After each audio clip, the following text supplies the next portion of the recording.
আগৰ ছেটআপটো লৈ আৰু আগৰ নিচিনাকৈ অলপ মানে সময়মতে ভিডিঅ'বিলাক দিবলৈ চেষ্টা কৰিম, কাৰণ কিয় মাজতে বহুত গেপ হৈ গ'ল, মানে 2-3খন চিনেমা স্কিপ হৈ গ'ল, মানে ৰিভিউ দিব পৰা নাছিলোঁ, নিজৰ অসুবিধাৰ কাৰণেই দিয়া নাছিলোঁ। এতিয়া বহুত বেছি দীঘলীয়া নকৰোঁ। ৰুদ্ৰ চিনেমাখন যোৱা 27 তাৰিখে ৰিলিজ হৈছিল, মই তাৰে 8-9 দিনমান পাছত চালোঁ। চাই মেলি মানে চিনেমাখনৰ ভিডিঅ'টো বনাম বুলি বনাব পৰা নাছিলোঁ, আৰু মানে চিনেমাখন চাই অলপ মই নিৰাশ হৈছিলোঁ। সেইটো কাৰণেও মোৰ মানে জোচটো নাছিলে ভিডিঅ' বনোৱাৰ, কাৰণ কিয় চিনেমাখনৰ যিটো ষ্টৰি, সেই ষ্টৰিটো খুবেই সুন্দৰ আছিল, খুব ধুনীয়া ছাছপেন্স আছিল, খুব ধুনীয়া টাৰ্ণ এণ্ড টুইষ্ট আছিল গোটেই চিনেমাখনত, কিন্তু সেই এংগেজিং ফেক্টৰটো কম আছিল চিনেমাখনত। এতিয়া সেই বস্তুটো মই মোৰ দৃষ্টিত কি বুলি ভাবিছোঁ আপোনালোকক জনাম, কাৰণ কিয় ৰঘুপতি যেতিয়া চাইছিলোঁ, যেতিয়া বিদুৰ ভাই চাইছিলোঁ, যেতিয়া জয় হনুমান চাইছিলোঁ, তেতিয়া মানে এটা বস্তু মই নটিচ কৰিছিলোঁ, যেতিয়া মানে দুজন মানুহৰ মাজত চিনেমাখনত কথা বতৰাবিলাক চলি থাকে, তেতিয়া মানে সেই বস্তুটো এংগেজিং লাগিছিল সেইকেইখন চিনেমাত। কিন্তু এই চিনেমাখনত কিছু ক্ষেত্ৰত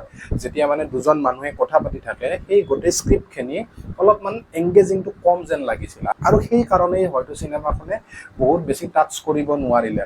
কিন্তু চিনেমাখনত বহুত কেইটা টুইষ্ট আছে, আপুনি ছাৰপ্ৰাইজ বহুত জেগাত হ'ব, কিন্তু মানে আপোনাৰ সেই ৱাও ফিলিংছটো নাহিব ছাৰপ্ৰাইজ হোৱাৰ পাছতো, যেনেকৈ ৰঘুপতিৰ ক্ষেত্ৰত হৈছিলে। আৰু ৰঘুপতিৰ ইমান ডাঙৰ ষ্টৰি নাছিলে, কিন্তু তেখেতসকলৰ যিটো উপস্থাপন আছিলে সেইটো খুব ধুনীয়া আছিলে, সেইকাৰণে চিনেমাখনে ইমান বেছি ছাকচেছ পাইছিলে। কিন্তু এই ৰুদ্ৰ চিনেমাখনত ষ্টৰিটো খুবেই ভাল, কিন্তু সেই উপস্থাপন শৈলীটো বা যেনেধৰণে স্ক্ৰিপ্টখিনি লিখিছিল চিনেমাখনৰ, তাতে অকণমান মানে খাটিনতি হয়তো ৰৈ গ'ল, তাৰে কাৰণে চিনেমাখনে অলপমান সেইটো জেগাত লেক কৰি গ'ল।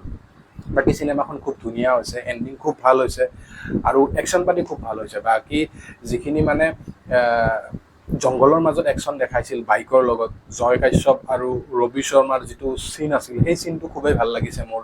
যিখিনি মানে গান শ্বট দেখাইছে সেইখিনি সঁচাকৈ উন্নত মানৰ হৈছে, সেইটো কৰে।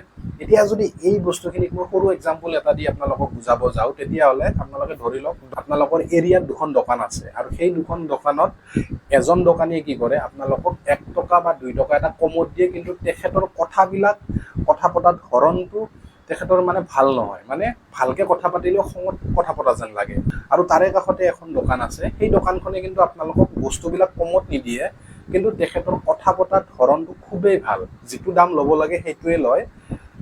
তাৰ পাছতো কিন্তু সেই তেখেতৰ যিটো কথা পতাৰ ধৰণ, তাৰে কাৰণে কিন্তু সেই দোকানখনত তেখেতৰ কাষ্টমাৰ ভাল, আৰু এই যিজন ৰুড মানুহ আছে তেখেতৰ কথাবিলাক পতা ষ্টাইলটো ভাল নোহোৱাৰ কাৰণে, সেই টনটো ভাল নোহোৱাৰ কাৰণে তেখেতৰ দোকানখন কাষ্টমাৰ কম।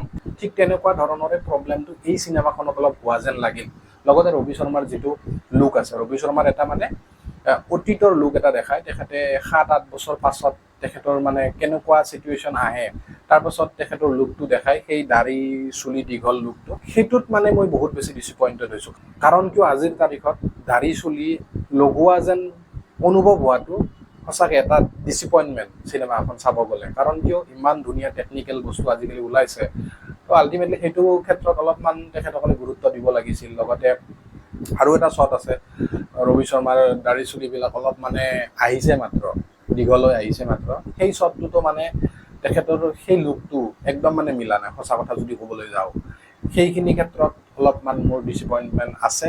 লগতে ৰবি শৰ্মাৰ যিজনী প্ৰিয়সীক দেখাইছে চিনেমাখনত, তেখেতে কেনেকৈ প্ৰেগনেণ্ট হ'ল, সেই বস্তুটো অলপমান মানে ৰহস্য থাকি গ'ল চিনেমাখনৰ। আৰু বাকী কামবিলাক খুবেই সুন্দৰ হৈছে, এক্টিংবিলাক ভাল হৈছে, ৰবি শৰ্মাৰ এক্টিং মানে আউটষ্টেণ্ডিং হৈছে, নেক্সট লেভেলৰ পাৰফৰ্মেঞ্চ তেখেতে দিছে। আদিল হুছেইনৰ এক্টিং খুব ধুনীয়া হৈছে, অৰ্চিতাৰ এক্টিং খুব ধুনীয়া হৈছে, মানে চিনেমাখনৰ বাকী ট্ৰিটমেণ্টখিনি খুবেই ধুনীয়া, কিন্তু চিনেমাখনৰ কিবা এটা মানে ৰৈ যোৱা যেন লাগিল আৰু। বাকী আপোনালোকে জনাবচোন যিসকলে চাইছে কেনেকুৱা পালে।